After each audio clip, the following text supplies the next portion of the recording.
লবণ দিয়ে একটা চামড়াতে কয় কেজি লবণ লাগে আপনার? মনে করুন ছোটোর মধ্যে 3 কেজি 7 কেজি লাগে, বড়ের মধ্যে 5 কেজি 7 কেজিও লাগে।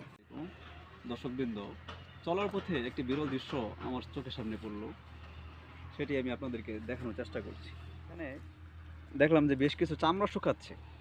আপনারা দেখতে পাচ্ছেন এখানে ষাঁড় গরু, বকনা গরু, এই ধরনের গরুর চামড়াগুলি রোদে দিয়ে শুকানো হচ্ছে। চামড়া ব্যবসায়ীর কাছে এই বিষয়গুলো জানতে চাইব, উনি কিভাবে এই চামড়াগুলো শুকান এবং কোথায় উনি বিক্রি করেন।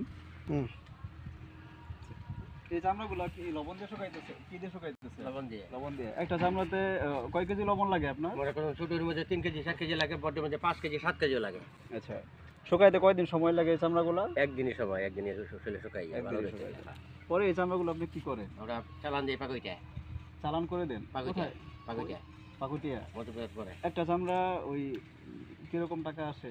মনে করুন আমরা তো মনে করুন ওই আগে তো ব্যবসা ছিল, অন্য ব্যবসা নাই। মনে করুন মনে করুন 20-50 টাকা 100 টাকা এক প্রতি আমরা যদি আঙ্গারা হাতে লই, 1000 টাকা খাইলেই যায় চলে, আমরা 4 কিনে খাই না।